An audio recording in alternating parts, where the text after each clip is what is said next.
everybody. Merry Christmas. Good to see you guys. I invite you to stand with us this morning. Why don't you guys turn to those around you real quick, say good morning to them, and ask them what their favorite Christmas movie is.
be seated.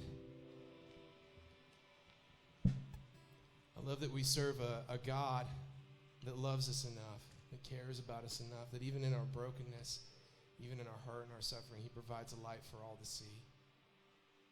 Provides a light in the darkness. I love that we serve a God who stepped into human history, who found us at our greatest point of need, with no hope.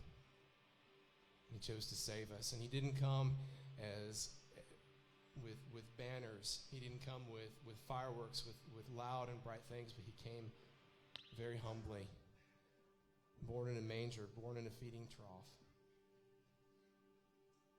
And I think that says something about the heart of God. I think that says something about his desire for the way we should live, the way that we should be, and how much he cares about us. I hope you continue to worship with us as we continue to sing and give praise to him together.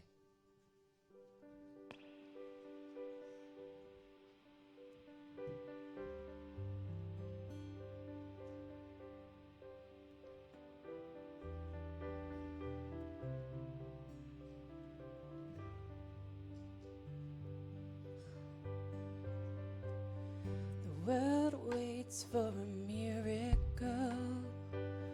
The heart longs for a little bit of hope. Oh come, Emmanuel.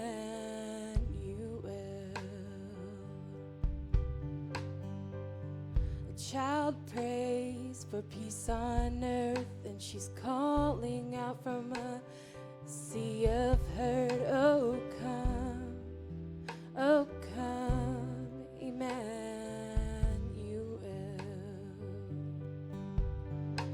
And can you hear the angels singing glory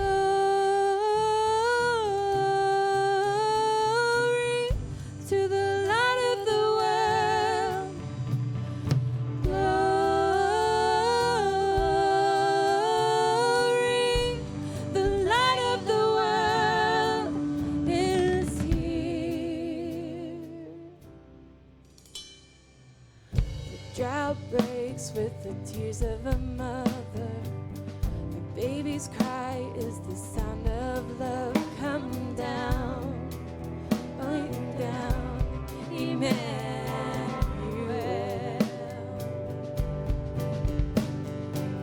He is the song of the suffering. He is Messiah, the Prince of Peace has come. He has come, Emmanuel. Sing this out with me. Glory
longs for a little bit of hope. Oh, come, Emmanuel.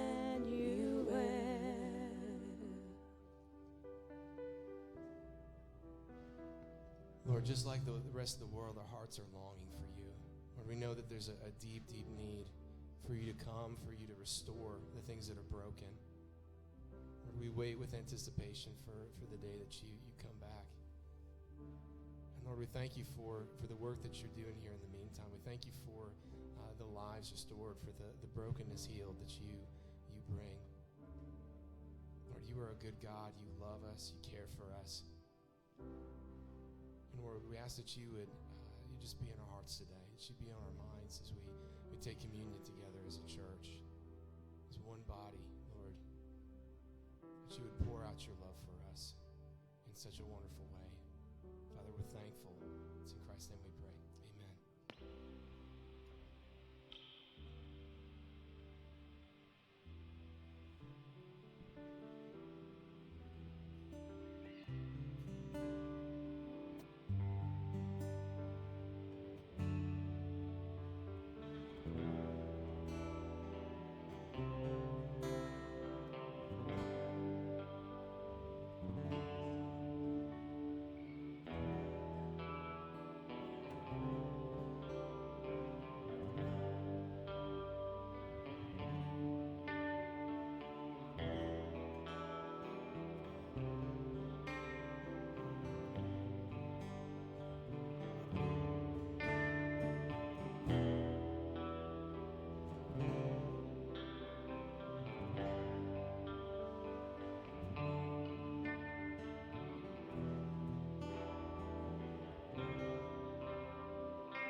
Let's pray together for our offering.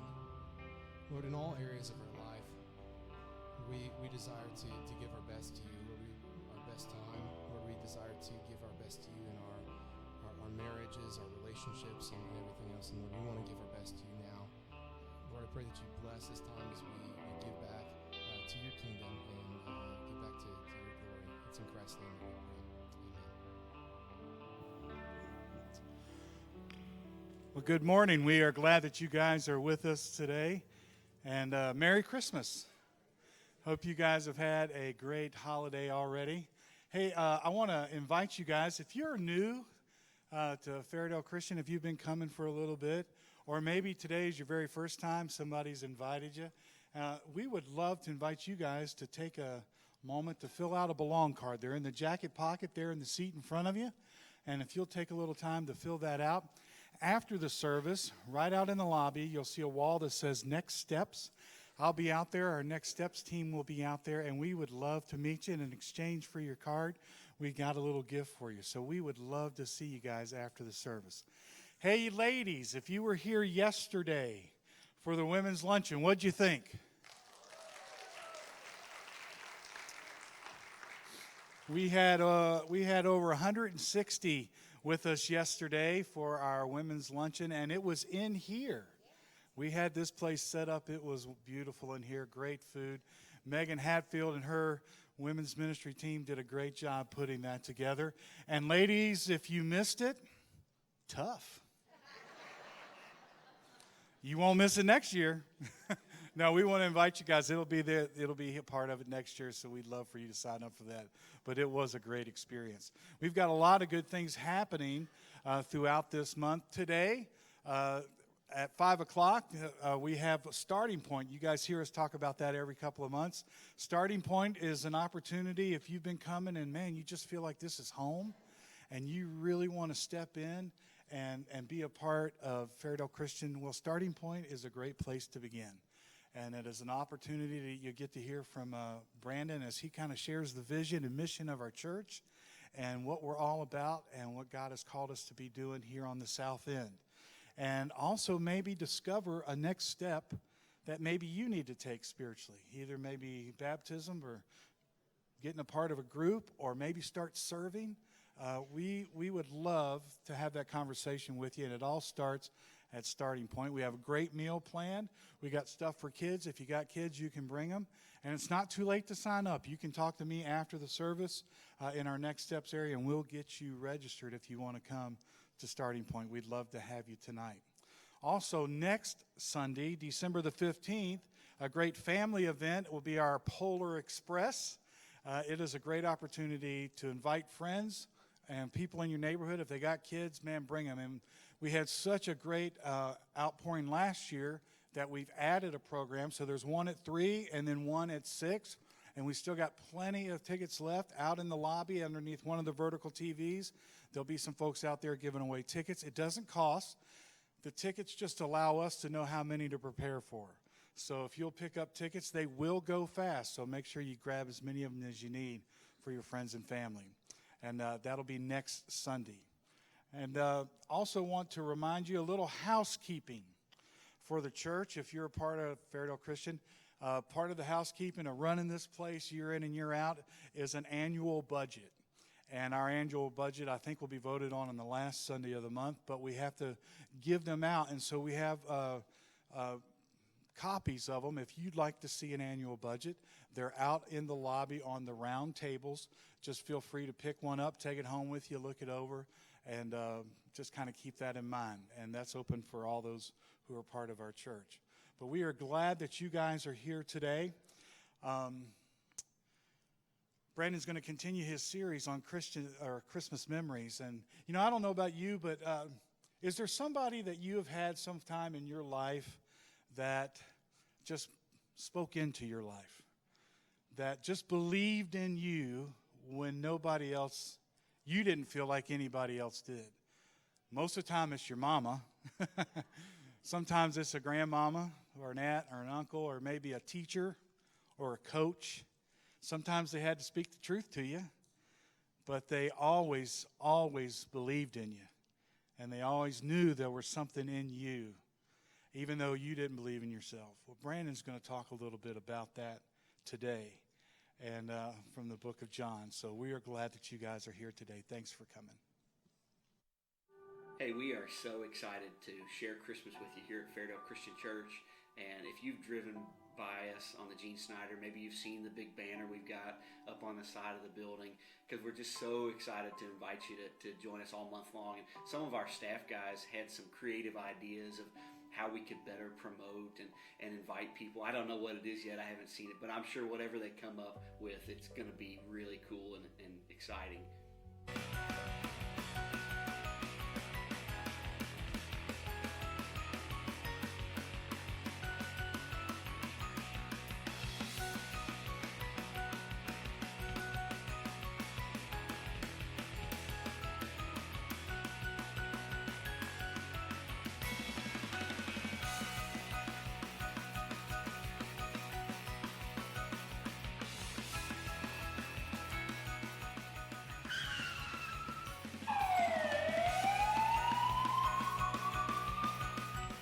Well, from all of us at Fairdale Christian Church, we want to invite you to join us every Sunday in December for Christmas at Fairdale at 9:30 and 11, and for a special Christmas Eve service at 5 and 7 p.m. So from all of our staff here and a couple of knuckleheads, we just want to say, Merry Christmas!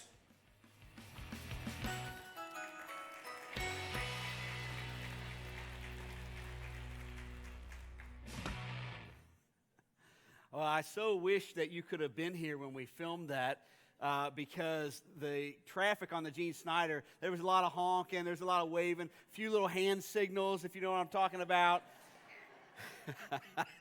But it was great. But hey, you know, we really want to make sure, and we mentioned last week a little bit, we want to really make sure, we know that this time of the year that there are people looking for something meaningful, and they need some place to worship for Christmas, and we know that you got a lot of friends and coworkers and family members that maybe don't have a church to do that in. And we want to just encourage you guys to invite those people. And that's why when you leave today, you see the candy canes hanging on the racks as you go out. Take as many of those as you would need to give out. And just invite, they're just invitations. They have a little service information. I was talking to Randy England last night, actually. He said, you know, I grabbed a handful of those and took them to work and handed them out. He said, I got 3 or 4 people that said they were going to come and join us just because they're like, wow, candy cane, that's cool. So you never know. You know, sometimes people are just waiting for a little invitation. So take those. We really want to give them all out, and we really would appreciate you guys doing that. And also, you know, you saw the video of the staff. You know, it's one thing I probably don't do a good enough job just talking about how blessed we are, because we got a great staff here, and the people that I get to work with are really, they're wonderful, and they really are. And one of the things that we always do this time of the year is we want to bless them and give them a little Christmas bonus. And so if you are feeling extra generous and you want to toss a few bucks to Santa Claus and the big elf on the roof, there's boxes on as you leave, as you walk out, and say staff bonus on there, and you can do that. And I know that will really bless those guys, and we want them to just to know how much we appreciate them. So thank you for that. You know, we're talking about Christmas memories in this series, and I was thinking about some of mine. One of my all-time favorite Christmas memories of being a kid was when we would all pile in the car and we'd go drive around and look at Christmas lights on people's houses. And, you know, I was thinking that I really don't see that many houses anymore. People don't decorate near as much as they used to. And matter of fact, the other night I was driving around and I was kind of complaining about, look at these people. Nobody's put lights on their house. And we get home and one of the kids says, well, Dad, you didn't put lights on our house either. I said, shut up. Nobody asked your opinion. but that was one of my favorite memories. And you know, as you looked around the church, we're kind of doing a kind of a Christmas throwback. A lot of the decorations that you see are kind of old school Christmas stuff, which I think is super cool. And one of the things I was really excited about, I said to the staff, I said, we've got to see if we can get those bubble lights to put on the tree in the foyer, and we found some online, which maybe you've noticed them. And I had my kids in there a couple weeks ago, and I was showing them to them. I said, guys, when I was a kid, these were the type of lights that we had on the tree. And I said, I remember sitting on the floor in front of the tree, and I just stare at those bubble lights for, it seemed like hours, you know. And my youngest daughter, Adeline, our youngest, she's 8. She says, "Wow, Daddy, you all really didn't have anything else to do back in the old days, did you?" I said, "No, we didn't have anything else to do back then. So enjoy your iPad." But I know that for many of us, probably most of us in this room, Christmas gets really complicated really fast. And it's because it's just such a short time anyway. You want to have quality time. You know, you got all the family that you want to see, and you want to spend good quality time with everybody. But it's just such a short season, and the timeline gets so compressed so quickly, then you're trying to squeeze it all in, and it just makes the whole thing really, really stressful. About 4 or 5 years ago, and some of you already know my sad story. We don't have to go into detail about that. But about 4 or 5 years ago, my parents split up. And just a couple of months before that happened, my grandmother, I was really close to, she died real unexpectedly and suddenly. Nobody saw that coming. And that first Christmas was the most stressful time of my life that I've had so far. It was really difficult and not fun. And as I thought about, what do we needed to do and how are we going to fit all this in, I saw my mom, who is staying in the big old farmhouse all by herself. And I knew, she's going to be alone on Christmas. And I felt real bad about that.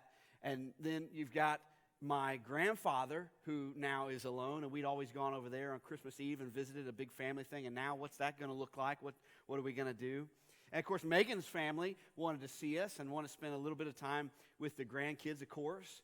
And my youngest brother had just gone through a divorce, and so he's alone at Christmas time. And then we're trying to figure out, should we try to reach out to Dad? That was real tense at the time. Didn't know what to do with that, and so it was just bad. It just wasn't good. And I remember I felt like I was in a no-win situation because no matter what I do, this is not going to be good. And I reached out to a friend of mine that he's been a good friend just to. In those situations where it's like no matter what I do, I'm up a creek either way. I said, give me some advice. And I'll never forget. He said, "Brandon, the time that you have right now with your kids is so limited." He said, "It is very limited. What do you want to remember about those times? Do you want to remember great stuff and laughter and having fun with the kids and making great memories?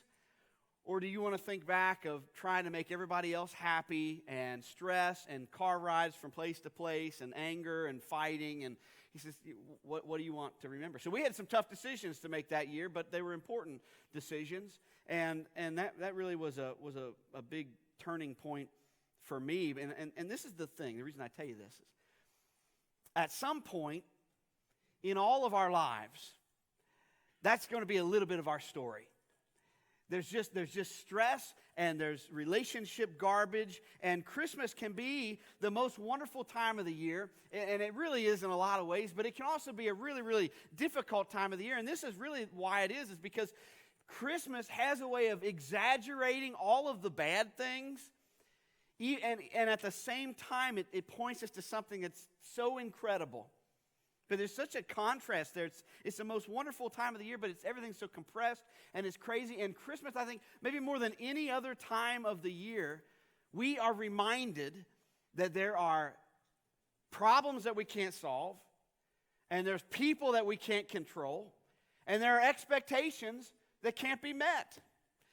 And I really don't know of any other time of the year. Maybe weddings. Maybe that's, but hopefully that's not every year for you. You may have a problem.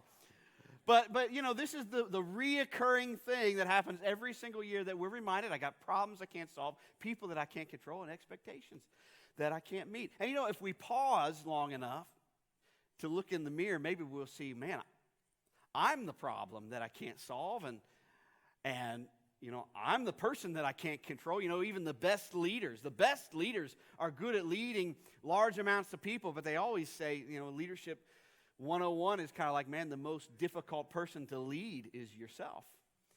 And maybe if we look at ourselves and say, I have expectations of myself, or I place expectations on others that can't be met. And we're reminded at Christmas, who's for us?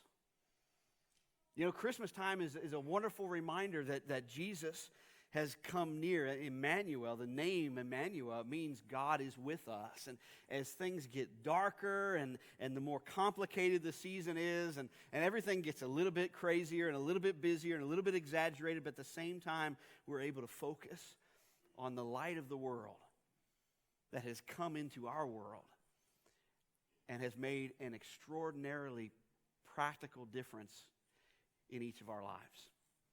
He's come to change us.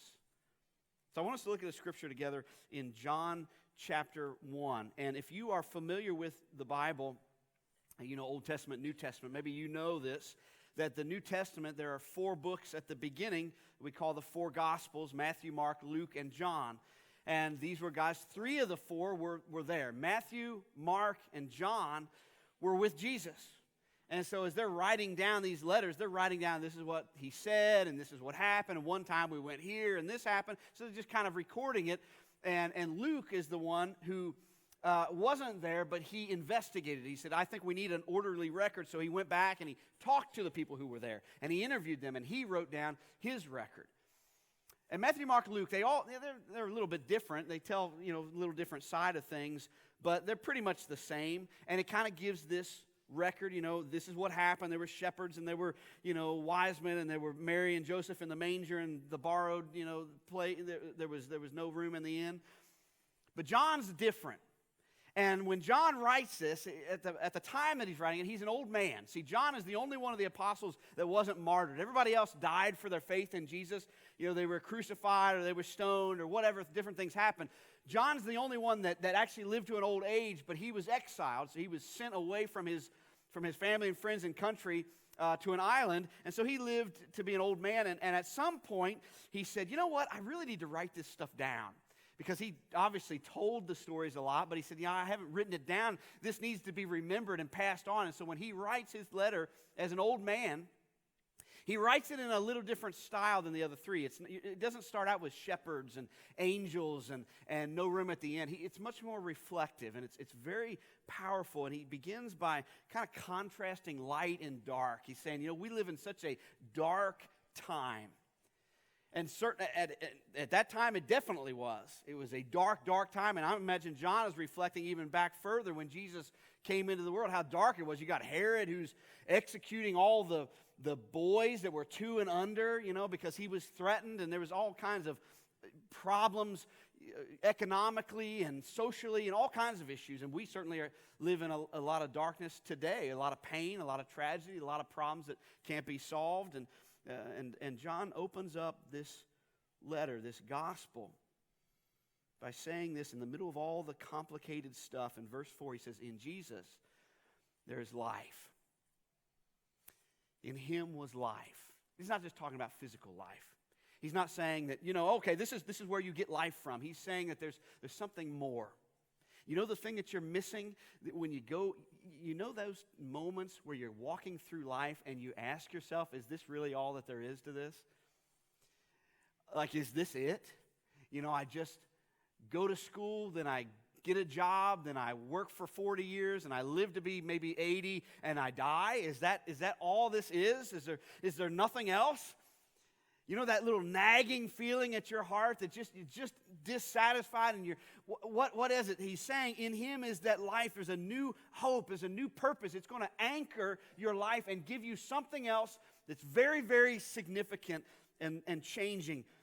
And he goes on, he says that life was the light of all mankind, which is a major statement. He's making a huge statement because up to this point, you know, for when Jesus was on the earth, these guys had to have thought this is kind of a regional thing. You know, Jesus came and he's going to rule over Israel, just this part of the region, and it's just for a time, and this is just something that's happening just for us right now. But as John reflects back, he says, I realize now as I think about who Jesus was and what he said and what he did, this is for everyone, everywhere, for all time. This is an offer of grace that's extended to all mankind. It's available to everyone. And he's going to go on to talk about something else that's so profound as he talks about darkness. There's so much darkness and death in the world and tragedy. That's one of the things I love about Christmas. You see people, your family, you spend time. That's great. But the thing that I just hate about Christmas, like mine several years ago, you're reminded of who's not there anymore. Isn't that horrible?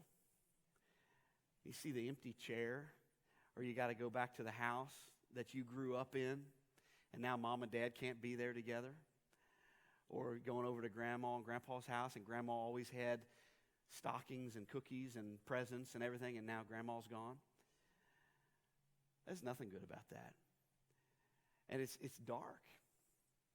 And maybe you add in, fill in the blank, the stuff that you've got going on right now. You say, man, this is just difficult, and we're consumed by it. And John says of Jesus, he says, the light shines in that darkness, but the darkness has not. And I think as he's writing, I think he paused right here.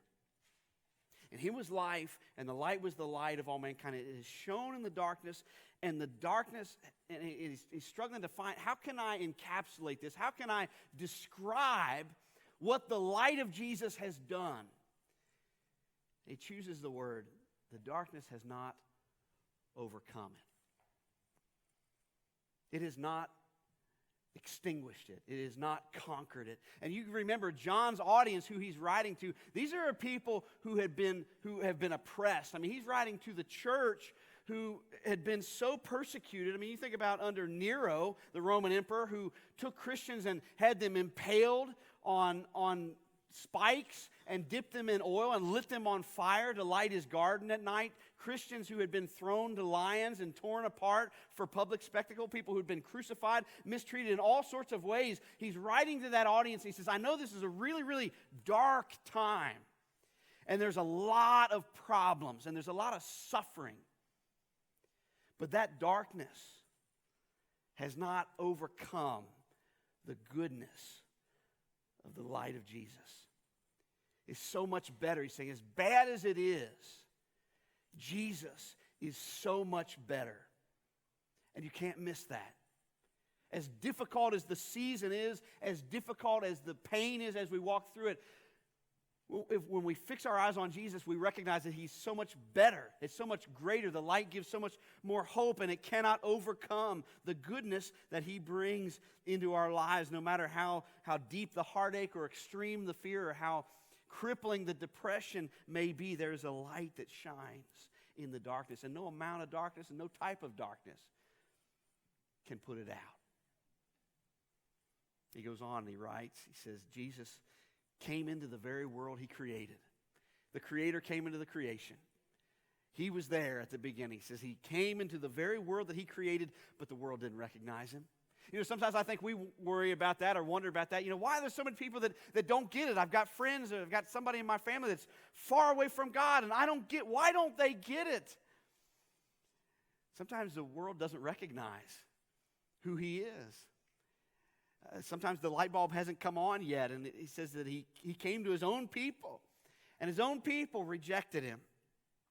But to all who believed, to all who accepted Him, He gave the right to become children of God. They are reborn. There's a new birth, not a physical birth resulting from human passion or plan, but a birth that comes from God. And so at Christmas time, we're confronted, maybe more than any other time, that there's problems we can't solve, and there's people we can't change, and there's expectations that are overwhelming. And yet in the midst of that, in the middle of all that, I think Christmas reminds us not only that Jesus is with us, not only that He's Emmanuel, God is with us, but that He's for us. That He actually likes us. I mean, think about that for a second. Not only is He like, yes, I'm here, I'm with you, I'm available, but He actually loves you. He's for you, meaning he has leaned toward us, not away from us. He says, I want you to know me. I want to be known by you. I want to walk in a relationship with you. Now, I remember several years ago, I had, before we moved here 5 years ago, I had a friend named Jeff when we lived in Illinois. And he was a great friend. And we would get together every Tuesday afternoon on lunch break. We'd go and eat lunch together. And the purpose of that was we just wanted to encourage each other. You know, want to talk through what are you going through? How can I pray for you? That kind of stuff. And he was a wonderful friend. And I can remember him telling me, he says, "Hey, you're my pastor, but you're my friend first." And he was the type of guy that I could tell, you know, the deepest, darkest thoughts that you hope nobody ever knows. I could tell him those, and he never judged me. He never think any less of me. He's just a great friend. And I can remember one time he talking to me about his journey with Christ and saying, you know, talking through the different obstacles that he had faced. And like many of us, he's trying to figure out, what do I do with Jesus, and who does he want me to be, and what does it look like if I surrender my life to him, and how does all this fit together? And he said, you know, there was a critical moment in my journey where I realized that not only does Jesus want to save me, but he likes me. He wants to be my friend. And he said, that's a big difference, isn't it? That's a pretty big difference from going from saying, hey, I follow Jesus, to saying, what a friend I have in Jesus. And that makes all the difference in the world when I realize, you know, what this isn't something I do out of duty or obligation. It's not something that I do because I feel guilty. Some preacher made me feel guilty about myself, so I follow Jesus and I go to church. But when it switches from that to, I do this because what a friend. You know, he's closer than a brother who loves me and likes me and wants me to grow and develop, and I can confide and all those things. That's different. And that's what we see in Christmas and all the craziness that goes with it. We have a Savior who has leaned towards us, not away from us. He's extended the hand of forgiveness and love and grace to us and said, hey, I made you like you are, and I like you, and I want you to be my child. And John describes it this way in John 1. He says the Word, Jesus, he's describing God. He says he became human and he made his home among us. And he was full of unfailing love and faithfulness. And we have seen his glory, the glory of the Father's one and only Son. It's a powerful verse that the fullness of God could squeeze himself down into human flesh to come near us, to be light and life for us. He is the light of the world. He wants to be the light of your world today. Several years after this, Jesus spoke these words in John 8. It says, he spoke to the people and he said, I am the light of the world. I am the light of the world. If you follow me, you won't have to walk in darkness. And that's a kind of a cliffhanger statement. You know, you won't have to walk in darkness. Yesterday, I did a funeral service for a 31-year-old woman who died of breast cancer. She left 2 children behind that are both under 4, and a husband and a family. And man, that was a tough one. I mean, there was hundreds of people there, and nobody knows what to say. It was the quietest funeral I think I've done, maybe ever. Just everybody, you just hear sniffling and people just kind of kicking the carpet, looking down, eyes down. And here I am, and everybody's looking at me saying, okay, what are you going to say? Make this better. There's no words. There's no words for that. There's nothing you can say that makes that better. And some of you, that's been your experience. You've been in those moments. You know what that's like. You know the pain of that. Or maybe it's something else. You know, you lost your job. You're coming up on all this time and everything's going the right way, and you say, I've done all the right things. I didn't do anything wrong. I didn't do anything to deserve this. And the company says, sorry, we're downsizing. It's nothing personal. You say, well, it's personal to me. I mean, or a marriage that's broken up, and you say, I tried to do all the right things, but you couldn't control the other person. You know, you got kids that are going crazy, and you say, I tried to be consistent.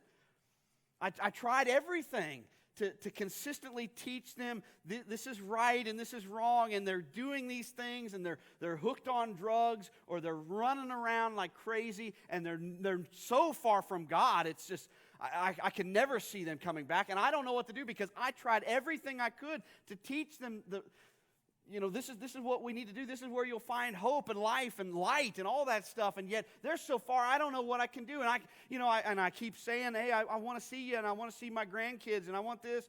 And it doesn't make a difference. And you didn't do anything to deserve that, but here it is. Or it's something else. Money's tight. I mean, there's just problems.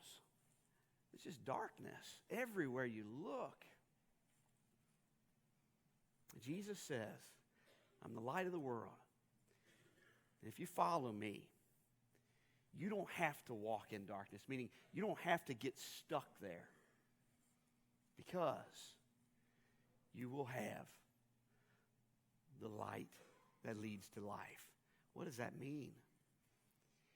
It says you've got me. You don't have to get stuck there. You don't have to stay there. Your life doesn't have to be defined by the darkness. You may walk through a painful season. You may walk through a painful moment or a dark season. But you don't have to walk there. You don't have to live there, because you've got me.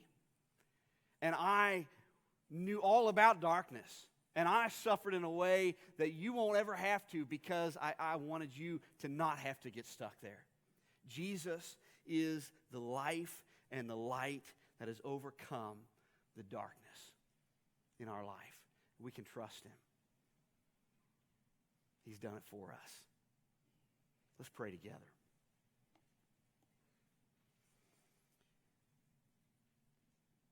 Lord, as I think about this season, this year coming to an end, and us celebrating together, Lord, I'm just so thankful that you have shown us what life is. That you have had mercy and grace for us. That you have chosen, Lord, to take the broken pieces of who we are and who we have been, and you have made something beautiful of them. You've made much of us. And Lord, right in the middle of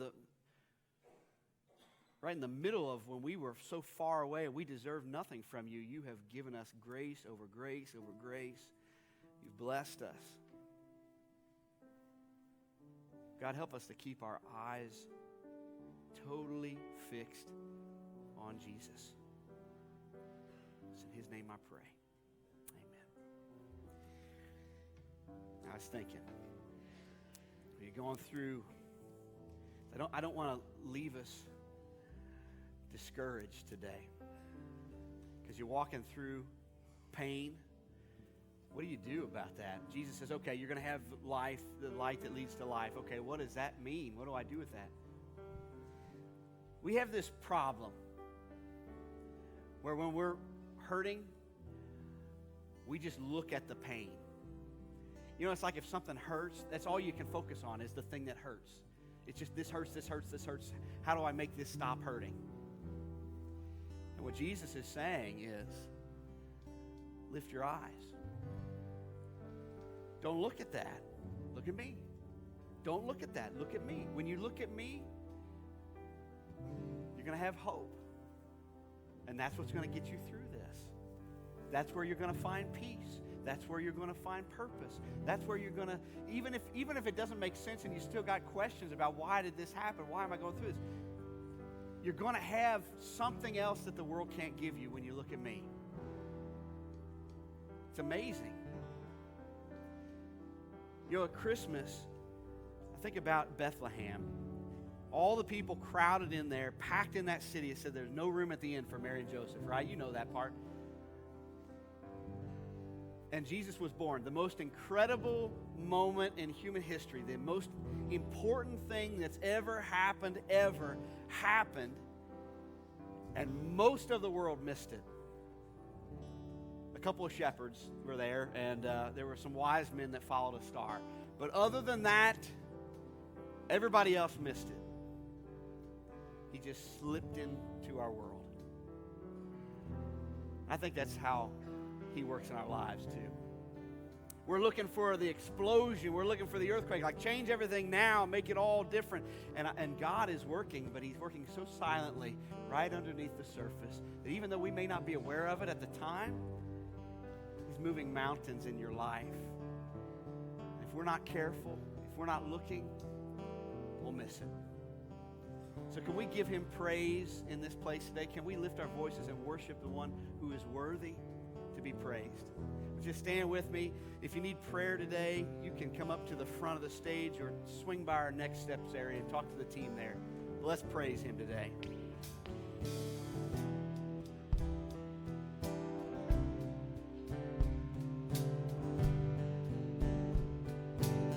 Sing this out with me.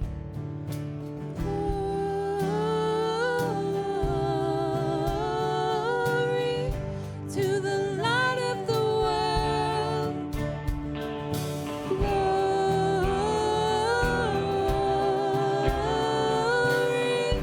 to the light of the world.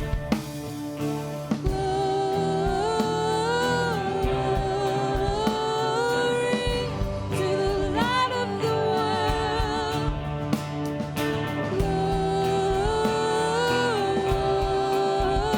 Glory to the light of the world.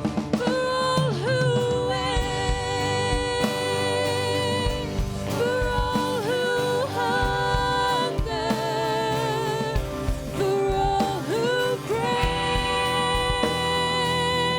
for all who wonder, behold your King, behold Messiah, Emmanuel,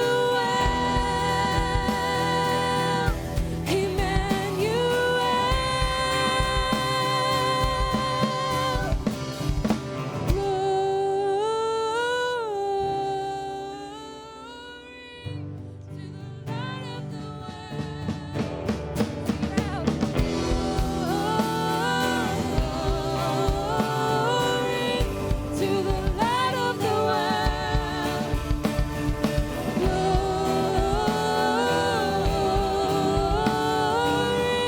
to the light of the world. Behold your King, behold Messiah, Emmanuel.